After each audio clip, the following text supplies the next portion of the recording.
What's up, VC and people around the world, record collectors all over? This is Bobby with Spitting the Truth About Records, and today's video is going to be about Mofi, to buy or not to buy, the company known as Mfsl, Mobile Fidelity Sound Labs. I decided to make this video after a bunch of people in my community that I shop at, the record stores, have said, Bobby, you've been kind of hard on Mofi, but you seem to own a lot of their records. Will you continue to buy them or will you not? Now, I'm not going to be currently talking about the old Mofi because they've got some decent sounding records. I'm going to keep this video's focus on the new Mofi. But as my video always starts with the featured record of the day, I will start this one with a featured record of the day with one of Mofi's old school and one of the best sounding records they've ever made. John Clemmer's Touch. This one was pressed on JVC Super Vinyl, and if you do not own John Clemmer's Touch, you need to go and find it on Discogs, because this one is one of John Clemmer's best and one of Mofi's best. It's actually his best sounding pressing of John Clemmer's Touch. Now, for those that know me, I tend to dig 50s, 60s, and 70s Blue Note. I'm really not a fan of 80s jazz because it tends to get more towards the elevator / makeout music that I'm really not a fan of. And there's nothing wrong with it because a lot of people dig that stuff. It's just not in my wheelhouse. But John Clemmer's Touch, phenomenal album for all you guys to check out that like, and one of Mofi's best. Also, the best sounding version of John Clemmer's Touch. Now, starting it fast and loose because you guys don't want to sit and stare at me. You want to get the information. Bill Evans Trio, Portrait in Jazz, original master recording, gold banner. This is a one step. Now when you bought this one, you get the Super Vinyl, which is translucent when held to the light. You get the sheet that says original master recording straight to lacquer, which is the lie that everybody had a problem with. My first problem was with the sound, not the lie. The sound was the straw that broke the camel's back. But with this one, you get a wonderful sleeve. Everything is high quality. Even the thing that comes in it to protect it is high quality. You get a record with no clicks and no pops. But once again for me, the sound is missing something. My OGCs from the 80s blow it out of the water. So I ask myself this question. If you are paying $125 for a 1 LP set that comes with the foam, comes with a picture of Portrait in Jazz, nice foam box with the back on it. So if you're paying $125, $150 for a single LP in a box, shouldn't it sound better than a $10 OGC copy from the 80s? The answer is yes, it should sound better. But in this case, it does not. Another strike against Mofi. Miles Davis, Kinda Blue, original master recording. Bam! Now this one, you guys all know what you get with this one. You get basically Miles Davis, Kinda Blue, in the worst it's ever sound possible. Another strike against Mofi. Mofi's Bitches Brew. Another abomination. Bob Dylan's Greatest Hits at 45 RPM. Is this a 45 RPM? Or 33? 45 RPM. This one, C range. Not horrible, not bad. But how much you paying for it? Marshall Crenshaw's Self-Titled. This one wasn't bad. So, hey for a Mofi on that one. Dire Straits, Self-Titled. Another abomination. 45 RPM. Guess what? Still doesn't beat the originals from the 33. Still doesn't beat some of the reissues at 33 in the 80s. Train, Drops of Jupiter, original master recording.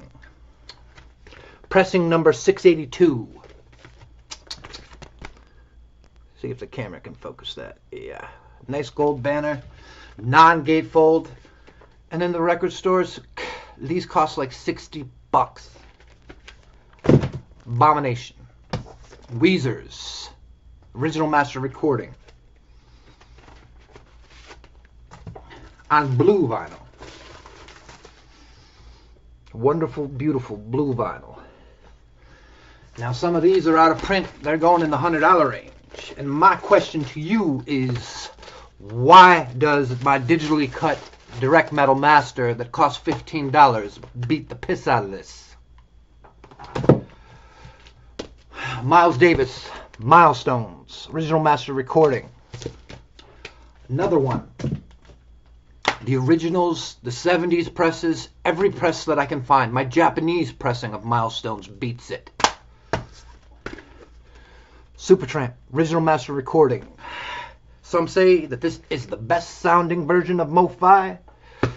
I don't know whether this is cut from digital or analog, but it's probably digital.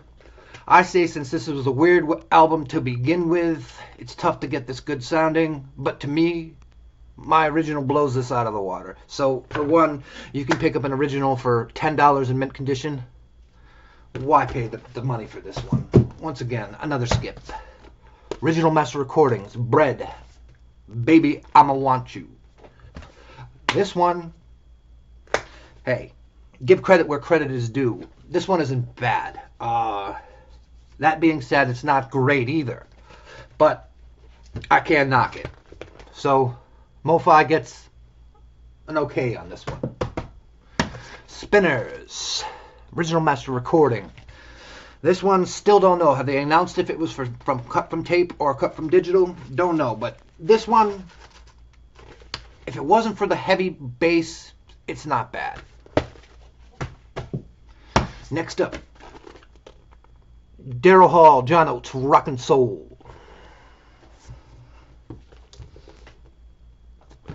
My question is, why does the used record in the $5 bin beat the piss out of it again? All answers that Mofi has to answer.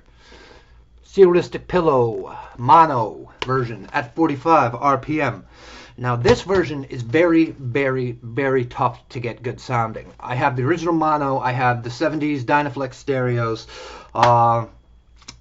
This one isn't bad, but I prefer the Dynaflex to this one. But I can't really knock it and say this one is horrible. Dire Straits, Love Over Gold at 45 RPM. Abomination. Horrible. Bill Withers, Greatest Hits. Still haven't announced whether this is digital or analog. But my original 80s press kills it. Not even close. Aretha's Gold, the limited edition, original master recording.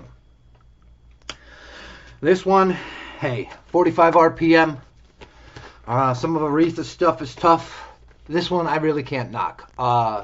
Is it better than some of the originals? Who knows? It's the greatest hits, which means it was sliced together from a bunch of other copies. So this one is not horrible. The Cars, original master recording, self-titled. I have a Nautilus half-speed master that smokes this. This one sounds like it was cut by somebody with hearing loss. Horrible, horrible. The Pretenders, Learning to Crawl, original master recording. This one, don't know whether there's a digital or analog. This is another one I can't knock, but I can't say it's great either. You know, that's just how it is. So when people ask me, Bobby, are you going to still currently buy the new Mofis? And the answer is, like I said before, I have bought on all those albums, and most of them I bought because they were recommended by a friend that I really trusted his ears. And a lot of other people in the VC that I respected too gave good reviews on that. So I kept on buying them and kept on buying them. About a year ago, I started getting to the point where I'm like, look, they just haven't impressed me. The mastering engineers, I don't know the cutting equipment they're using. I don't know what it is. I just do not cater to the sound that they are putting out. The sound that they are putting out is flat, dull, and lifeless. It's just doesn't, you know, my ears do not like that type of sound. I do not like the blanket of the speakers type of sound. Some folks do. So, you know, I stopped buying them for a while. But then fast forward to all this stuff that's just happening now, And people are like, Mofi's cutting from digital files. So I'm like, okay, well, you know what? That makes sense, because that's kind of what I've been hearing. Not that it sounds digital, because digital records can sound good. It's just all about the mastering engineer. Does the mastering engineer make good choices? You know, that's what it's all about. Because I have seen, you know, wonderful records that sound phenomenal, that are, you know, they get the master tape, they kick it to high-res digital for whatever reason, because the tape is in bad shape or whatever, and the mastering engineer works his mojo and he gets it to sound as good as he can, and you get a decent sounding record. But these guys, it does not matter whether they're cut from tape or whether they're cut from digital, they just can't seem to get the sound right, in my opinion. So when, you know, all that stuff started happening, I was like, okay, well, they're cutting from digital now, which means they're charging a premium for their prices. And now they want me to, you know, pay $75 for a record cut from a digital file. And then they start talking about the painstaking process of that we have to capture the sound, and you don't know how much comes into this. And like I said before in my other video, well, if the end result is the same, then I do not care. The end result is that Mfsl has been sucking the soul out of my favorite records for years. And so that answers your question. Will I continue to buy Mfsl? The answer is no, I will not. But then again, I will not, you know, be disappointed at any other people that listen to them, because if their ears like that Mfsl sound, then hey, it's for you. But Mfsl is not for me. A company that lies, a company that puts out bad sounding records is not for me. Is it for you? Well, that'll be for you to decide. This is Bobby with Spitting the Truth About Records. Deuces.